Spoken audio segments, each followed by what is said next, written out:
Guys and welcome back to my channel सिर्फ IAS. तो यहाँ पे हम अपनी विजन आईएएस की पीटी 365 फॉर 2021 उसे कंटिन्यू करते हुए आज आपके लिए सोशल इश्यूज का पार्ट 12 लेकर आए हैं। तो आइए शुरू करने से पहले चैनल को सब्सक्राइब कर लीजिए, बेल आइकन को प्रेस कर लीजिए ताकि आपको रेगुलर अपडेट्स मिलते रहें। तो आइए शुरुआत करेंगे, पहले टॉपिक को देखेंगे जो कहता है ग्लोबल हंगर इंडेक्स 2020 के बारे में। क्यों रहा है न्यूज़ में, पहले समझिए।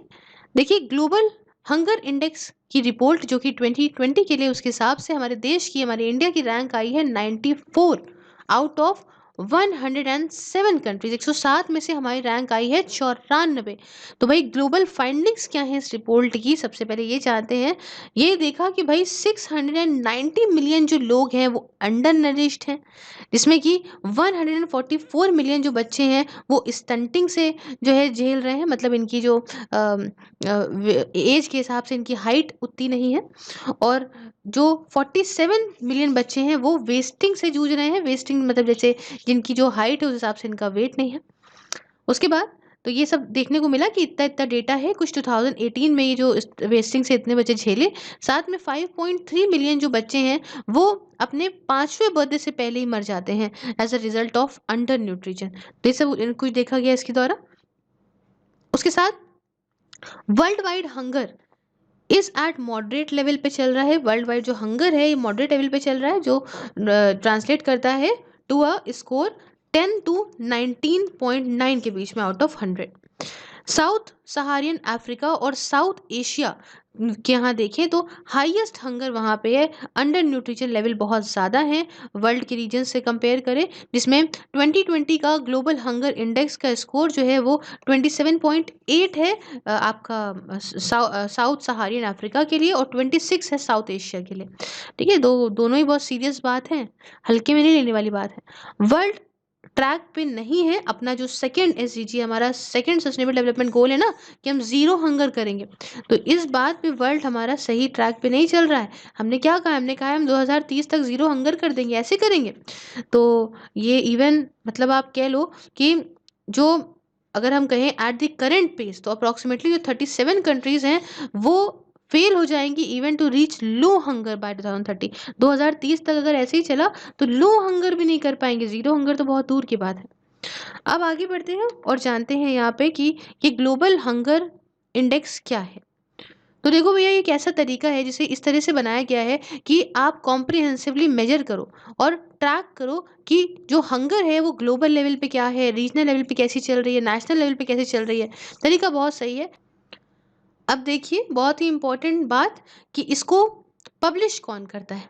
पब्लिश इसको करा जाता है by concern world wide. Concern world wide कौन है, एक इंटरनेशनल ह्यूमैनिटेरियन ऑर्गेनाइजेशन है, और उसके साथ इसे मिलके करा जाता है वेल्थ हैंगर हिल्फा के द्वारा। एक प्राइवेट ईट ऑर्गेनाइजेशन है जर्मनी के अंदर। तो ये दोनों मिलके इसको यहाँ पे पब्लिश करते हैं।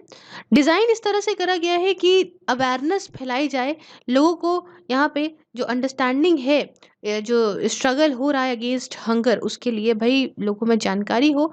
और इसका स्कोर जो है वो कुछ 4 कंपोनेंट इंडिकेटर्स पे बेस होता है। सबसे पहला होता है अंडर नरिशमेंट का, कि भैया ऐसी कितनी पॉपुलेशन है जिसमें जिसका जो कैलोरी इनटेक है, जितनी वो कैलोरी खा रही है वो इनसफिशिएंट है। दूसरा देखता है ये चाइल्ड वेस्टिंग का, मतलब शेयर ऐसे बच्चों का जिनकी जो 5 साल के कम है और उनका लो वेट है फॉर दी हाइट। ठीक है, जिस हिसाब से हाइट है उनका उतना वेट नहीं है। और तीसरा जो है वो कहता है चाइल्ड स्टंटिंग, मतलब इतने बच्चे जो कि 5 साल से कम है, जिनकी हाइट कम है उनकी उम्र के हिसाब से।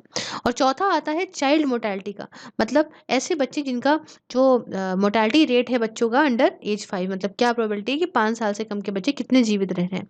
तो इन 4 बेसिस पे देखते हैं, 4 जो इंडिकेटर्स हैं, प्लीज इनको ध्यान में रखिएगा। साथ में जो ये जीएचआई का स्कोर है ये डिटरमाइन है किस पे, 100 पॉइंट स्केल पे, जिसमें कि 0 है अगर आपका स्कोर तो बेस्ट पॉसिबल स्कोर है, मतलब आपके यहाँ कोई भी हंगर नहीं है। और अगर 100 है तो ये वर्स्ट है। और हर एक कंट्री का स्कोर जो है वो क्लासीफाई करा जाता है कि लो टू एक्सट्रीमली अलार्मिंग। इस तरह से देखते हैं कि यहाँ पे कोई बात नहीं, लो है चल रहा है और एक्सट्रीमली अलार्मिंग भी चल रहा है। समझे, तो ऐसा कुछ होता है। यहाँ पे देखिए, मैंने आपको बताया भाई कॉम्पोजिशन क्या है ग्लोबल हंगर इंडेक्स का। यहाँ पे 3 डायमेंशन है और 4 इंडिकेटर हैं।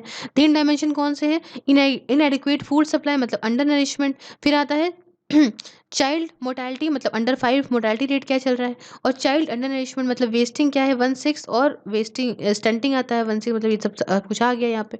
अब देखिए मतलब 1/3 है ना, तो इसमें 1/6 दोनों का हिस्सा आता है। उसके बाद यहाँ पे इंडिया का हंगर डिलेमा क्या है समझते हैं। देखिए जीएचआई 2020 ने स्कोर दिया करीब 27.2 का 100 पॉइंट स्केल पे इंडिया को, जो दिखाता है कि इंडिया सीरियस कैटेगरी में आ रही है इस हंगर को लेके। अगर हम टोटल 107 कंट्रीज देखें तो सिर्फ 13 ऐसी कंट्रीज हैं जो वर्ष है इंडिया से, मतलब इंडिया से बेकार सिर्फ 13 ऐसी कंट्रीज हैं, जिसमें आपका रवांडा, नाइजीरिया, अफगानिस्तान वगैरह आती हैं। कुछ कंट्रीज जैसे कि नेपाल और पाकिस्तान, बांग्लादेश और इंडोनेशिया हमसे आगे चल रही हैं।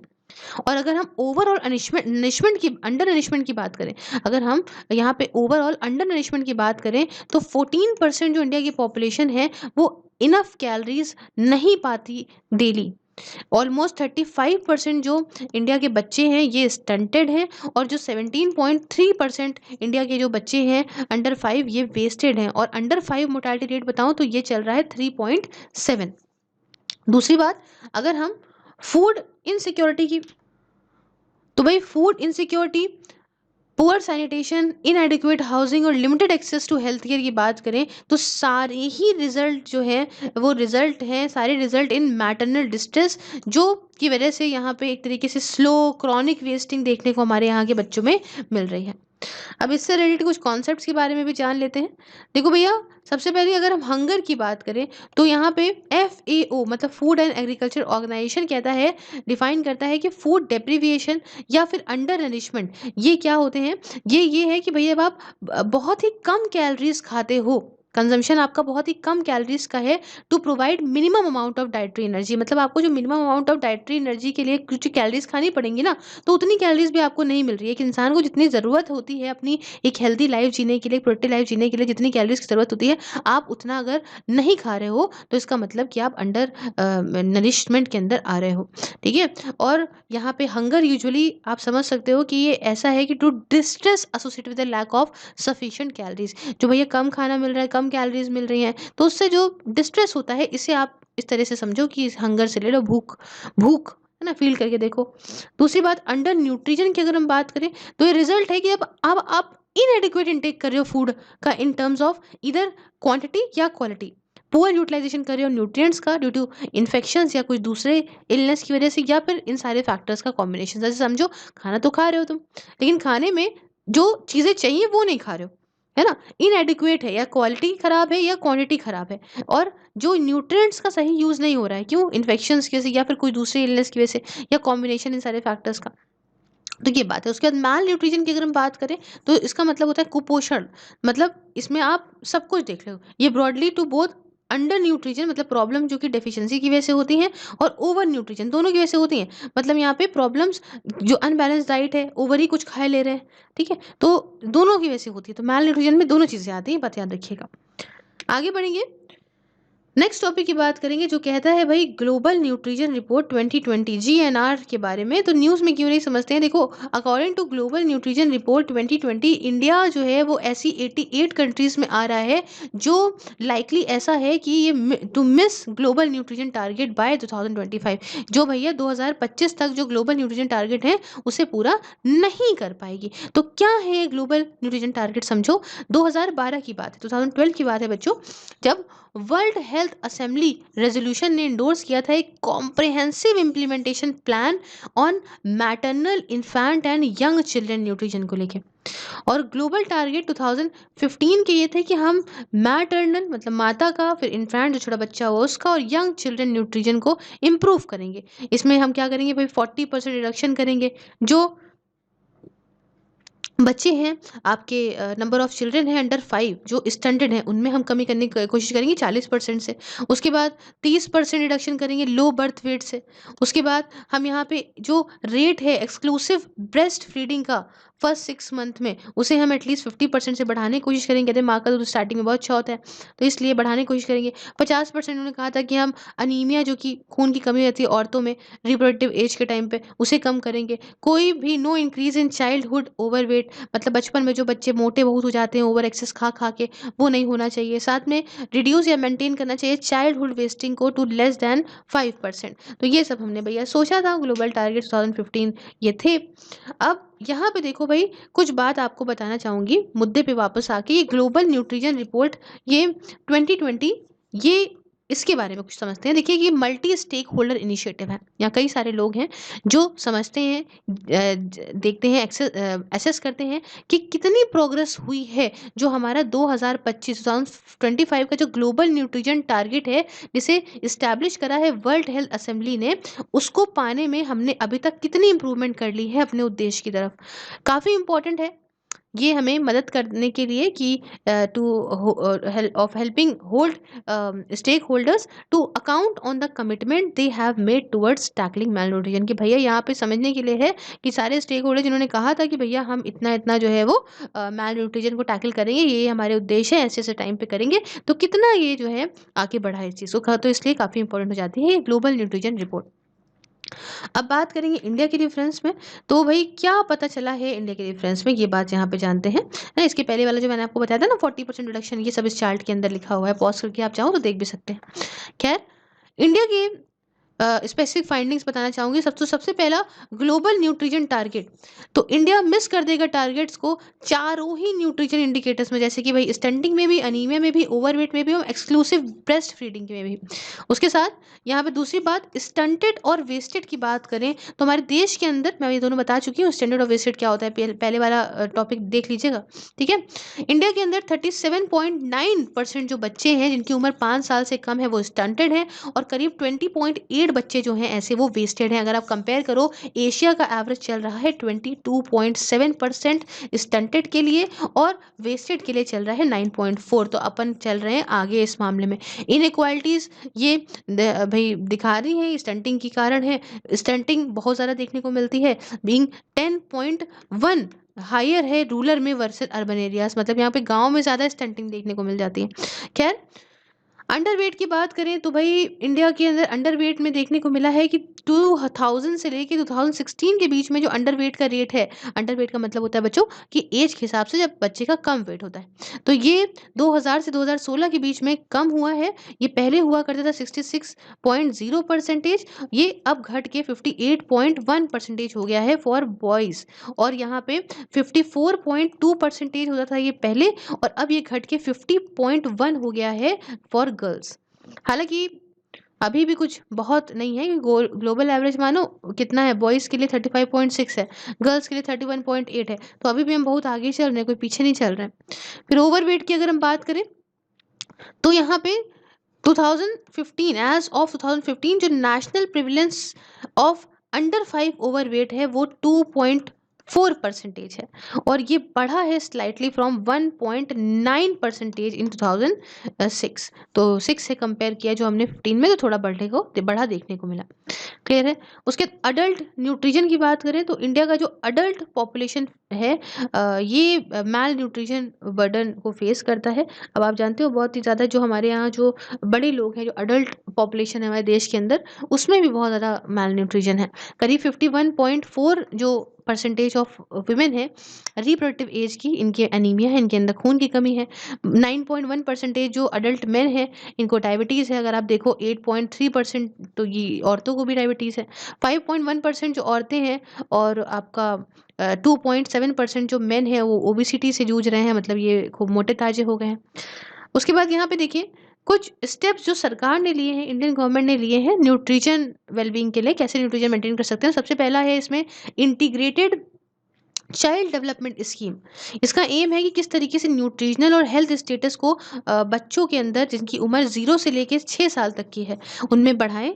साथ में जो ये मोर्टेलिटी का इंसिडेंस होते हैं, मोबिलिटी का होता है, मैल न्यूट्रिशन, स्कूल ड्रॉप आउट, ये सब कम करा जाए, है ना। बच्चे स्कूल छोड़ देते हैं बीच में, कुपोषण होते हैं या मर जाते हैं, तो ये सब कुछ रेट कम करना है। दूसरा, सरकार ने कहा पब्लिक डिस्ट्रीब्यूशन सिस्टम, राशन वगैरह की दुकानें, है ना, तो ये कवरेज देती हैं अप टू 75% रूरल पॉपुलेशन को और अप टू 50% अर्बन पॉपुलेशन को। और इनसे कहा है भैया आप हाईली सब्सिडाइज फूड ग्रेन दीजिए, और ये किसके अंदर, ये टारगेटेड पब्लिक डिस्ट्रीब्यूशन सिस्टम के अंदर सरकार ने चलाया था। और तीसरा यहाँ पे मिड डे मील स्कीम लाई गई थी, जो मील्स दे रही थी सारे ही क्लास के बच्चों को, जो कक्षा 1 मतलब क्लास 1 से लेके क्लास 8 तक के लिए पढ़ते हैं सरकारी या सरकार द्वारा एडेड स्कूल्स में।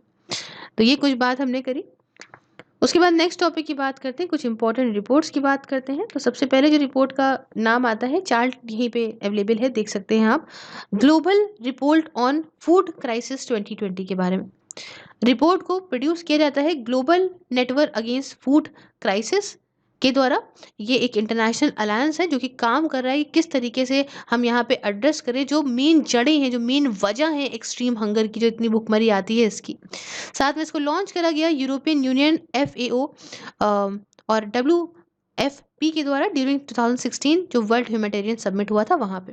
इसके साथ integrated food security phrase classification, जो कि एक 5 फ्रेज स्केल पे होगा, ये कॉमन ग्लोबल स्केल है, जो यहाँ पे देखिएगा कि क्या सीवियरिटी है, क्या मैग्नीट्यूड है फूड इनसिक्योरिटी का और मैल न्यूट्रिशन का। दूसरी बात आती है state of food security and nutrition in the world 2020 के बारे में।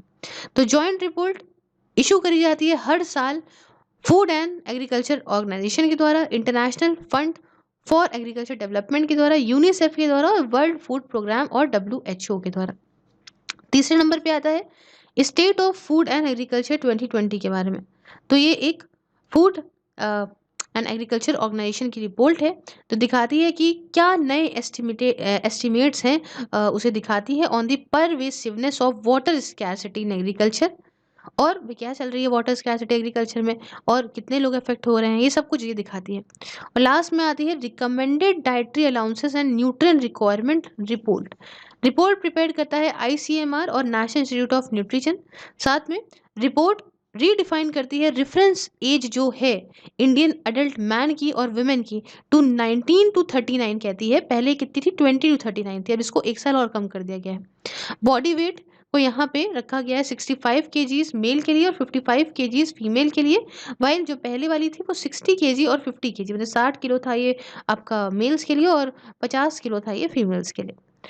उसके बाद ये रिकमेंड करती है डाइटरी अलाउंस को, सीरियल लेग्यूम मिल्क कॉम्पोजिशन क्या होना चाहिए भैया इसमें, क्या दाल हो, दालें कैसी हो, सीरियल्स हो, मिल्क का होना चाहिए, है ना। तो ये सब इसका रेशियो भी यहाँ पे मॉडिफाइड करा गया है। पहले कितना था, ये 11:1:3 का था, लेकिन इसे अब कर दिया गया है 3:1:2.5। साथ में इसने ये भी रिकमेंड करा है कि मिनिमम करीब 400 ग्राम पर डे फ्रूट्स ले लो, वेजिटेबल्स ले लो, ताकि sufficient amount of anti oxidant nutrients आपके अंदर जाते रहें। तो ये कुछ बात। अब इसके साथ कुछ दूसरे इंपॉर्टेंट न्यूज़ की भी बात कर लेते हैं, जैसे कि यहाँ पे चार्ट देख सकते हैं आप, कहता है भाई India state level disease burden initiative, क्या है ये। तो ये ISDBI, यही मतलब ये एक कोलैबोरेशन है जो कि Indian Council of Medical Research का, Public Health Foundation of India का, Institute for Health Matrix and Evaluation का है, और एक्सपर्ट और स्टेक होल्डर्स ये करीब 100 इंस्टीट्यूशंस के हैं अक्रॉस इंडिया। तो ये है। साथ में फूड कोलिशन की बात करें तो रिसेंटली हुआ क्या कि यूनाइटेड नेशंस ने लॉन्च करा फूड कोलिशन टू प्रिवेंट कोविड-19 फूड क्राइसिस, ताकि कोविड-19 के थ्रू जो फूड क्राइसिस है उसे यहाँ पे प्रिवेंट करा जा सके। ये एक multi stake holder multi sectoral alliance है, बहुत सारे स्टेक होल्डर्स हैं, बहुत सारे सेक्टर्स में इन्वॉल्व हैं। लॉन्च करा है फूड एंड एग्रीकल्चर ऑर्गेनाइजेशन ने, जो स्पेशलाइज एजेंसी है यूनाइटेड नेशन की, और that leads international efforts to defeat hunger. ये जो UN की FAO है ना, ये ही लीड करती है, इंटरनेशनल एफर्ट्स लेती है, ताकि हम भूखमरी है इससे जीत सकें। साथ में ये सपोर्ट करेगी इनोवेटिव कोविड-19 इनिशिएटिव को, ताकि ग्लोबल फूड एक्सेस दे, मतलब पूरे वर्ल्ड में यहाँ पे खाना मिल सके, जो है रेजिलियंस बढ़ा सके, ट्रांसफॉर्मेशन जो कि आपका एग्री फूड सिस्टम्स का है और ज़्यादा सस्टेनेबल मैनर में इसको बढ़ाया जा सके। तो यहाँ पे होता है हमारा lesson complete. If you like the video, please like the video, share it with your friends, subscribe your channel Sirf IAS, and if you want to follow me on any other social media platform, link is in the description. Along with this, if you want to watch these videos on Facebook, just like the page Sirf IAS and watch these videos there. And also you can follow me on you can also follow me on Instagram. Just follow us and go for one daily real question. And also if you want to join my membership, enjoy the various perks, just press the join button, enjoy the various perks. Thank you so much for discussion. Have a wonderful day. Take care.